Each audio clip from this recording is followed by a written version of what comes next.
नमस्कार मित्रांनो, study spark with प्रियावर तुमचे स्वागत आहे। मित्रांनो, महाराष्ट्र TET आणि CTET या परीक्षेमध्ये CDP म्हणजेच चाइल्ड डेव्हलपमेंट अँड पेडागॉजी, बाल विकास आणि अध्यापनशास्त्र हा सर्वात स्कोरिंग आणि कॉन्सेप्ट बेस्ड सब्जेक्ट आहे। पण समस्या एकच असते की प्रश्न जरा ट्रिकी येतात आणि 4 ऑप्शन पाहिले की कन्फ्युजन सुरू होतं। म्हणूनच आजच्या या लेक्चरमध्ये आपण नेमकं कसं कीवर्ड ओळखायचं, कुठल्या शब्दावरून बरोबर ऑप्शन पटकन टिक करायचं, जेणेकरून ट्रिक किंवा कीवर्ड्स वापरून काही सेकंदात आपण प्रश्न सॉल्व करू। उदाहरणार्थ ट्रायल अँड एरर दिसलं की थॉर्नडाईक उत्तर असेल, स्कीमा अँड असिमिलेशन जर असेल तर उत्तर असेल पियाजे। त्यानंतर ZPD किंवा MKO जर कीवर्ड दिसले तर उत्तर असन वायुगात्स्की। त्यानंतर रेनफोर्समेंट हा जर कीवर्ड दिसला तर उत्तर असेल स्किनर। त्यानंतर मोरल डेव्हलपमेंट हा जर शब्द दिसला तर उत्तर असेल कोहोलबर्ग। तर मित्रांनो, अशा प्रकारे आपण पियाजे, वायुगात्स्की, ब्रुनर, कोहोलबर्ग, थॉर्नडाईक, स्किनर अशा महत्त्वाच्या शास्त्रज्ञांचे कोर कीवर्ड्स बघणार आहोत आणि थोडक्यात त्यांची माहिती देखील बघणार आहोत। त्यांच्यावर विचारले जाणारे जे सिग्नेचर क्वेश्चन आहे मी तुम्हाला अगदी सोप्या पद्धतीने एक्सप्लेन करणार आहे। तर मित्रांनो, आपण आज बघणार आहोत CDP मध्ये कीवर्ड्स ओळखून क्वेश्चन कसे सोडवायचे। तर मित्रांनो, आपण आपलं लेक्चर सुरू करूया। मित्रांनो, सर्वात पहिले आपण पॉझिटिव्ह कीवर्ड्स बघूया। मित्रांनो, CDP तसेच इतर जे काही विषय आहेत इंग्लिश, मराठी, सामाजिक शास्त्र, परिसर अभ्यास त्यामध्ये देखील हे कीवर्ड्स तुम्हाला कामं येतील। तर मित्रांनो, पहिला आपला पॉझिटिव्ह कीवर्ड आहे हॉलिस्टिक डेव्हलपमेंट म्हणजे सर्वांगीण विकास, लर्निंग बाय डुईंग करून शिकणे। तिसरा सपोर्ट, एनकरेजमेंट, मोटिवेशन म्हणजे समर्थन किंवा प्रोत्साहन देणे। 4th नंबर क्युरिओसिटी म्हणजेच जिज्ञासा। मित्रांनो, हे जे वर्ड्स आहे शक्यतो हे बालकांसंबंधित आपल्याला प्रश्न असतात त्यांच्यासाठीच आहे। त्यानंतर 5th कीवर्ड आहे चाइल्ड सेंटर म्हणजे बाल केंद्रित। 6th नंबर प्रॅक्टिकल स्किल्स व्यावहारिक कौशल्य। 7 number linking with real life वास्तविक दैनंदिन जीवनाशी जोडणे। 8 नंबर डेमोक्रॅटिक इन्व्हायरमेंट लोकशाही किंवा प्रजातांत्रिक वातावरण। 9 नंबर इन्क्लुझिव्ह एज्युकेशन म्हणजे समावेशी शिक्षण। त्यानंतर 10 नंबर व्हिज्युअल किंवा कॉन्क्रीट मटेरियल दृश्य किंवा श्राव्य सामग्री। 11 number resources and teaching aids संसाधन। 12 नंबर पाठ्यपुस्तकाबाहेर। 13 नंबर आकलनात्मक शिक्षण। 14 प्रकल्प कार्य, गट कार्य किंवा उपक्रम। 15 नंबरचा कीवर्ड आहे सक्रियता, कार्यकुशलता आणि क्रियाशील। यानंतर 16 नंबर समृद्ध वातावरण किंवा सक्रिय सहभाग। 17 नंबर पाठिंबा देणे किंवा संधी देणे। 18 नंबर कुतूहल जागृत करणे किंवा संशोधक वृत्ती। 19 नंबर भाषेच्या विविध रूपाचा वापर म्हणजेच बहुभाषिकता। 20 नंबर बाल साहित्याचा वापर करणे तसेच सामाजिक आंतरक्रिया। 21 अभिव्यक्ती बोलू देणे स्वतंत्र। 22 नंबर पोर्टफोलिओ। 23 मातृभाषामध्ये शिक्षण देणे। 25 डायव्हर्जंट थिंकिंग म्हणजेच अपसारी चिंतन। 26 नंबर ॲक्टिव्ह पार्टिसिपेशन म्हणजे सक्रिय सहभाग आणि 27 नंबर क्रिएटिव्ह थिंकिंग म्हणजे सर्जनशील विचार। मित्रांनो, हे झाले आपले पॉझिटिव्ह टॅगवर्ड्स कीवर्ड्स। मित्रांनो, हे जर वरतीचे काही 27 कीवर्ड्स दिलेले आहे ते जर तुमच्या ऑप्शनमध्ये असेल तर तेच तुमचं 99% आन्सर असेल। म्हणजे तुम्हाला फक्त तुमच्या प्रश्नाच्या ऑप्शनमध्ये यातून कीवर्ड्स बघायचे आणि तेच तुमचं उत्तर असणार। मित्रांनो, यानंतर आपण निगेटिव्ह कीवर्ड्स बघूया।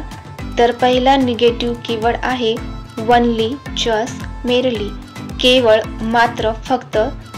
हे जर कीवर्ड्स असेल तर तुमचं उत्तर ते असणार नाही। या ठिकाणी एक आहे, जर प्रश्न पॉझिटिव्ह असेल तर आपल्याला खाली पॉझिटिव्हच आन्सर पाहिजे, जर प्रश्न निगेटिव्ह असेल तर आपल्याला खाली निगेटिव्ह आन्सर बघावं लागेल. किंवा मग जर प्रश्न पॉझिटिव्ह असेल तर खाली तुम्ही ऑप्शनमध्ये जे निगेटिव्ह कीवर्ड्स आहे ते कॅन्सल करून उत्तरापर्यंत पोहोचू शकता. किंवा व्हाईस वर्सा, प्रश्न जर निगेटिव्ह असेल तर खाली ऑप्शनमध्ये तुम्ही पॉझिटिव्ह कीवर्ड्स इलिमिनेट करू शकता आणि उत्तरापर्यंत पोहोचू शकता.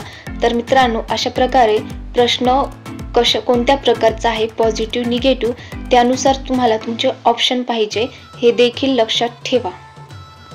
यानंतर रोट लर्निंग, मेमोरायझेशन, रटणे किंवा पाठांतर करणे किंवा कंठस्थ करणे. त्यानंतर तिसरा शब्द आहे पनिशमेंट, फिअर, थ्रेट, हार्शनेस. तर मित्रांनो, दंड, शिक्षा, भीती, धमकी हे जर कीवर्ड्स असेल तर हे तुमचं निगेटिव्हमध्ये जाईल. त्यानंतर टीचर्स सेंटर किंवा बुक सेंटर म्हणजे शिक्षक केंद्रित किंवा पुस्तक केंद्रित असा जर कीवर्ड असेल ते सुद्धा तुमचं निगेटिव्ह राहील. त्यानंतर ब्लँक स्लेट कॉन्सेप्ट म्हणजे कोळीपाटी, जेंडर इनइक्वॅलिटी, लैंगिक असमानता.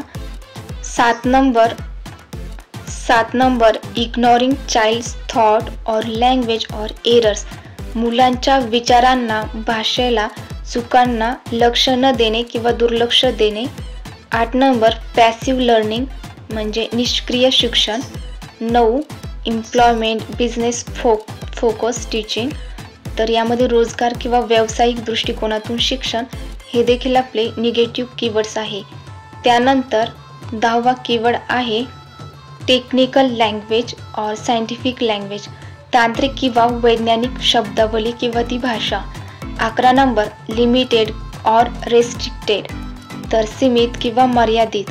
12 निगेटिव्ह कीवर्ड आहे लेक्चर मेथड ओनली, एकतर्फी व्याख्यान. 13 ओझे टाकणे, तक्रार करणे, पाणउतारा करणे. 14 मूल्यहीन किंवा कमी महत्त्व देणे. 15 दबाव टाकणे किंवा दम देणे. 16 पाठांतर, स्मरण करणे, घोकणपट्टी करणे हे निगेटिव्ह कीवर्ड्स आहेत. त्यानंतर 17वा कीवर्ड आहे नियंत्रित करणे किंवा तुलना करणे. 18 पाठ्यपुस्तक केंद्रित.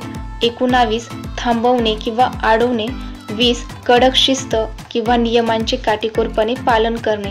त्यानंतर 21वा कीवर्ड आहे वर्गीकरण करणे. 22वा परीक्षा लवचिक नसणे. 23 संधी न देणे किंवा गप्प बसवणे. 24 शंका निरसन करणे.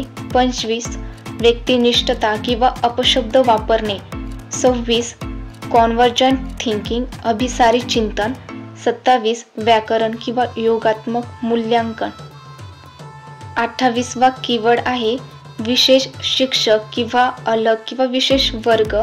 29 सायंटिफिक व्होकॅब्युलरी, वैज्ञानिक शब्दावली. 30 इनॅक्टिव्ह किंवा निष्क्रिय. 31 स्ट्रिक्ट डिसिप्लिन, कडक शिस्त किंवा कठोर नियंत्रण. त्यानंतर 32वा कीवर्ड आहे फिक्स माइंडसेट, ठरवलेली मानसिकता किंवा बदल न स्वीकारणे. 33 टीचर डॉमिनन्स, शिक्षकाचे वर्चस्व किंवा हुकुमशाही अध्यापन. 34 वन वे टीचिंग, एकतर्फी अध्यापन. 35 डिस्करेजमेंट, निरुत्साह किंवा हताश करणे. 36 नो स्टुडंट चॉईस, विद्यार्थ्यांना निवडीची संधी नसणे. 37 नो इंटरॅक्शन, संवादाचा अभाव. 38 लेबलिंग चिल्ड्रन, मुलांना लेबल लावणे, उदाहरणार्थ हा स्लो आहे, तो डल आहे, हा खूपच हुशार आहे, एक्सेट्रा. त्यानंतर 39 कंपॅरिझन अमंग स्टुडंट्स, विद्यार्थ्यांची तुलना करणे, एकमेकांमध्ये तुलना करणे. 40वा निगेटिव्ह कीवर्ड आहे फोर्स लर्निंग, दडपशाहीने शिकवणे. 41वा निगेटिव्ह कीवर्ड आहे इग्नोरिंग इंडिव्हिज्युअल डिफरन्सेस, वैयक्तिक फरकांकडे दुर्लक्ष करणे. आणि शेवटचा आपला निगेटिव्ह कीवर्ड आहे एक्सेसिव्ह होमवर्क म्हणजे अति ग्रहपाठ देणे, ग्रहपाठ खूप जास्त देणे. तर मित्रांनो, हे जे कीवर्ड्स आहे ते निगेटिव्ह आहे. जेव्हा आपल्याला प्रश्न पॉझिटिव्ह विचारला तर हे निगेटिव्ह कीवर्ड बघायचे आणि ते एलिमिनेट करायचे. त्यानंतर जर प्रश्न निगेटिव्ह असेल तर वरील सांगितलेले निगेटिव्ह कीवर्ड्स बघायचे आणि लवकरात लवकर आपला आन्सर टिक करायचं. मित्रांनो, यानंतर आपण 2 प्रश्न बघूया. प्रश्न पहिला, कविता अध्यापनात खालीलपैकी कोणत्या गोष्टीवर भर देऊ नये. तर मित्रांनो, आता आपण कीवर्ड बघितले आहेत. तर कविता अध्यापनात खालीलपैकी कोणत्या गोष्टीवर भर देऊ नये. तर हा जो प्रश्न आहे तो निगेटिव्ह आहे. तर आपल्याला खाली फक्त निगेटिव्ह कीवर्ड बघायचा. तर आपण बघितलं निगेटिव्ह कीवर्डमध्ये व्याकरण अध्यापन हा शब्द होता. तर हेच आपलं आन्सर आहे की व्याकरण अध्यापन. यानंतर रसग्रहण किंवा आनंद, काव्यात्मकता, सूक्ष्म विचार ह्या गोष्टी पॉझिटिव्ह आहे म्हणून ते आपलं आन्सर असणार नाही. त्यानंतर प्रश्न दुसरा, जर मुले आपल्या अवतीभोवतीच्या 2 भाषा ऐकत असतील तर 2 भाषांच्या या संपर्कातून पुढीलपैकी कोणती गोष्ट साध्य होईल. तर मित्रांनो, या ठिकाणी आपल्याला प्रश्न जो आहे तो पॉझिटिव्ह आहे. तर आपलं आन्सर सुद्धा पॉझिटिव्ह असणार. तर मित्रांनो, पहिलं जे ऑप्शन आहे त्यांना प्रतिकूल ठरेल. तर ही निगेटिव्ह आहे प्रतिकूल शब्द. त्यानंतर त्यामध्ये बी ऑप्शन त्यांना अनुकूल ठरेल. तर यामध्ये अनुकूल हा शब्द पॉझिटिव्ह आहे. त्यानंतर तिसरा जो ऑप्शन आहे काही फरक पडणार नाही. तर हा निगेटिव्ह आहे. एका भाषेच्या दुसऱ्या भाषेवर अडथळा निर्माण होईल. तर मित्रांनो, या ठिकाणी प्रतिकूल, फरक पडणार नाही, अडथळा निर्माण होईल हे जे आहे हे निगेटिव्ह शब्द आहे म्हणून हे आपल्या आन्सरमध्ये राहणार नाही. कारण आपला प्रश्न पॉझिटिव्ह आहे तर उत्तरसुद्धा पॉझिटिव्ह राहील. तर त्यांना अनुकूल ठरेल हे आपलं उत्तर आहे. मित्रांनो, यानंतर आपण काही शास्त्रज्ञ बघूया. तर सर्वात पहिले जीन पियाजे हे स्विस शास्त्रज्ञ आहे. त्यांनी कॉग्निटिव्ह डेव्हलपमेंट, संज्ञानात्मक विकास किंवा ज्ञानात्मक विकास हा सिद्धांत मांडला. तर यांच्यासाठी आपण काही कीवर्ड्स बघणार आहोत. तर त्यामध्ये पहिला कीवर्ड आहे स्कीमा, त्यानंतर असिम्युलेशन आत्मसात करणे, अकोमोडेशन समायोजन, इक्विलिब्रियम संतुलन प्रक्रिया. त्यानंतर त्यांनी स्टेजेस ऑफ डेव्हलपमेंट विकासाच्या काही अवस्था दिल्या आहे. त्यामध्ये पहिली अवस्था आहे सेन्सरी मोटर जी असते 0 ते 2 वर्ष, प्री ऑपरेशनल 2 ते 7 वर्ष. त्यानंतर तिसरी अवस्था आहे कॉन्क्रीट ऑपरेशनल 7 ते 11 वर्ष आणि चौथी अवस्था फॉर्मल ऑपरेशनल 11 ते 15 वर्ष. मित्रांनो, जीन पियाजे म्हणतात मुलं जे असतात ते लिटल सायंटिस्ट असतात म्हणजे लहान वैज्ञानिक. तसेच मुलं हे ॲक्टिव्ह कन्स्ट्रक्टर असतात, सक्रिय निर्माता. तर मित्रांनो, जीन पियाजे हा जर शब्द आला त्यासाठी कीवर्ड्स काय, तर स्कीमा, असिम्युलेशन, अकोमोडेशन, इक्विलिब्रियम म्हणजे स्कीमा आत्मसात करणे, समायोजन, संतुलन प्रक्रिया आणि त्यांच्या 4 अवस्था देखील महत्त्वाच्या आहे. Sensory motor, pre operational, concrete operational आणि फॉर्मल ऑपरेशनल आणि त्यांचे जे वर्ष दिलेले आहे 0 ते 2, 2 ते 7, 7 ते 11 आणि 11 ते 15 हे देखील महत्त्वाचं आहे. आणि लिटल सायंटिस्ट किंवा ॲक्टिव्ह कन्स्ट्रक्टर जर म्हटलं तर जीन पियाजे तुम्हाला लक्षात ठेवायचं आहे. त्यानंतर अजून एक इम्पॉर्टंट सायंटिस्ट म्हणजे लेव वायुगास्की. तर यांच्यासाठी आपण काही कीवर्ड्स बघूया. तर सर्वात पहिले ZPD याचा अर्थ आहे झोन ऑफ प्रॉक्सिमल डेव्हलपमेंट. त्यानंतर MKO मोर नॉलेजेबल ऑदर. त्यानंतर सोशल इंटरॅक्शन सामाजिक परस्परवाद. मित्रांनो, यानंतरचा कीवर्ड आहे लँग्वेज म्हणजे भाषा आणि कल्चर संस्कृती. त्यानंतर फ्रेमवर्क किंवा सॅफोल्डिंग म्हणजे पायरीने मदत. तर मित्रांनो, लेव वायुगास्की जर म्हटलं तर ZPD म्हणजेच zone of proximal development, MKO more knowledgeable others आणि सोशल इंटरॅक्शन भाषा आणि फ्रेमवर्क किंवा स्कॅफोल्डिंग. त्यानंतर जेरोम ब्रुनर. मित्रांनो, जेव्हा जेरोम ब्रुनर या संबंधित काही क्वेश्चन येईल तर त्यामध्ये आपले कीवर्ड्स असेल डिस्कव्हरी लर्निंग शोध आधारित शिक्षण, त्यानंतर स्पायरल करिक्युलम आवर्त अभ्यासक्रम, इनॅक्टिव्ह आयकॉनिक सिम्बॉलिक रिप्रेझेंटेशन. त्यानंतरचा शास्त्रज्ञ आहे थॉर्नडाईक, एडवर्ड थॉर्नडाईक. तर मित्रांनो, हा पण ट्रायल अँड एरर प्रयत्न व चूक पद्धत हा जो सिद्धांत आहे त्यासाठी प्रसिद्ध आहे। तर हा पहिला कीवर्ड ट्रायल अँड एरर। त्यानंतर लॉ ऑफ इफेक्ट परिणामाचा नियम, लॉ ऑफ रेडनेस तयारीचा नियम। त्यानंतरचा शास्त्रज्ञ आहे Skinner, BF Skinner. Operant conditioning सक्रियात्मक प्रतिक्रिया सिद्धांत। तर यामध्ये कीवर्ड आहे रेनफोर्समेंट, बळकटीकरण हा खूप महत्त्वाचा कीवर्ड आहे मित्रांनो। त्यानंतर पॉझिटिव्ह निगेटिव्ह रेनफोर्समेंट। आता रेनफोर्समेंट म्हणजे बळकटीकरण हे पण लक्षात ठेवा। त्यानंतरचा शास्त्रज्ञ आहे हॉवर्ड गार्डनर। त्याच्याशी संबंधित कीवर्ड्स आहे मल्टिपल इंटेलिजन्स, बहुअंग किंवा बहुविध बुद्धिमत्ता, linguistic, logical and spectacled etcetera. त्यानंतरचा शास्त्रज्ञ आहे कोहोलबर्ग। मित्रांनो, लॉरेन्स कोहोलबर्ग यांनी मॉरल डेव्हलपमेंट नैतिक विकास ह्या सिद्धांत मांडला आहे, नैतिक विचार प्रक्रियेचा विकास अशा प्रकारचा सिद्धांत आहे। त्यांनी त्यामध्ये 3 स्तर सांगितले, 3 लेवल्स। प्री कॉन्व्हेन्शनल ज्याला पूर्व परंपरागत स्तर असे म्हणतात, कॉन्व्हेन्शनल परंपरागत स्तर आणि पोस्ट कॉन्व्हेन्शनल। तर पहिला जो स्तर आहे पूर्व परंपरागत स्तर तर तो आहे 4 ते 10 वर्ष। त्यानंतर कॉन्व्हेन्शनल म्हणजे परंपरागत स्तर 10 ते 13 वर्ष। पोस्ट कॉन्व्हेन्शनल म्हणजे उत्तर परंपरागत स्तर म्हणजे 13 वर्ष आणि त्यापेक्षा जास्त। तर मित्रांनो, हे जे 3 स्तर आहेत त्यामध्येच त्यांनी 2 अवस्था सांगितल्या, म्हणजे प्री कॉन्व्हेन्शनलची 2 अवस्था, ऑबेडियन्स अँड पनिशमेंट म्हणजे आज्ञापालन किंवा शिक्षा टाळणे। त्यानंतर दुसरी इंडिव्हिज्युअलिझम अँड एक्सचेंज, वैयक्तिक स्वार्थ। ह्या 2 स्टेजेस प्री कॉन्व्हेन्शन लेवलच्या आहे। त्यानंतर गुड बॉय, गुड गर्ल, चांगला मुलगा, चांगली मुलगी आणि लॉ अँड ऑर्डर, कायदा व सुव्यवस्था ह्या ज्या 2 स्टेजेस आहेत त्या कॉन्व्हेन्शनल परंपरागत स्तर याच्या आहेत। त्यानंतर 5वी आणि 6वी अवस्था म्हणजे सोशल कॉन्ट्रॅक्ट, सामाजिक करार आणि युनिव्हर्सल इथिकल प्रिन्सिपल, सार्वत्रिक नैतिक तत्वे ह्या 2 ज्या स्टेजेस आहेत त्या पोस्ट कॉन्व्हेन्शनल उत्तर परंपरागत या लेवलच्या आहे। तर मित्रांनो, ऑदर कीवर्ड जर म्हटलं तर Heinz dilemma, justice based morality आणि मोरल जजमेंट।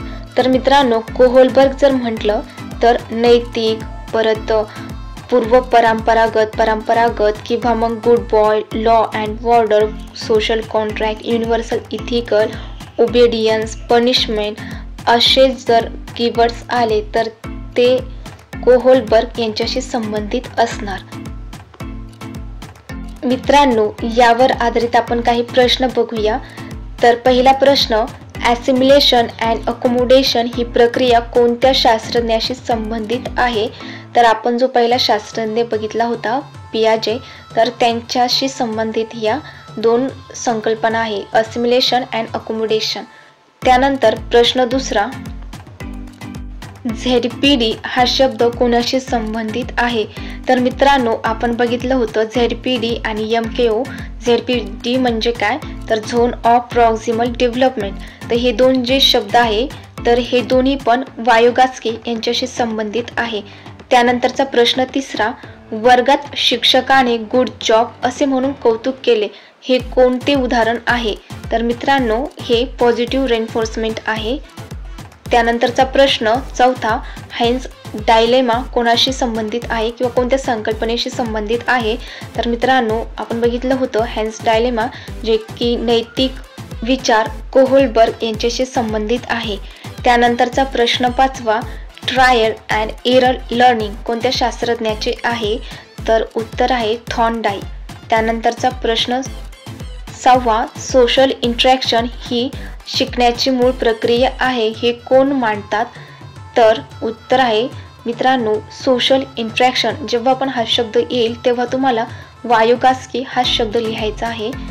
तर मित्रांनो, अशा प्रकारे जर तुम्हाला शास्त्रज्ञावर जरी प्रश्न आले तर फक्त हे जर कीवर्ड्स माहीत असेल तर तुमचा प्रश्न काही सेकंदामध्ये सॉल्व्ह होईल। तर मित्रांनो, हा व्हिडिओ कसा वाटला नक्की सांगा आणि अशाच प्रकारचे व्हिडिओ बघण्यासाठी चॅनलला लगेच सबस्क्राईब करा। व्हिडिओ बघितल्याबद्दल धन्यवाद। मित्रांनो, उद्या ज्यांची एक्झाम आहे महाराष्ट्र TET शिक्षक पात्रता परीक्षा, त्यांना परीक्षेसाठी खूप खूप शुभेच्छा. आणि मित्रांनो, तुम्ही नक्कीच 91+ मार्क आणणार, जेणेकरून तुम्हाला टेट एक्झाममध्ये देखील फायदा होईल. तुम्ही कास्टमध्ये असाल तरी तुमचा विचार ओपनमध्ये केला जाईल. सो सर्वांना बेस्ट ऑफ लक.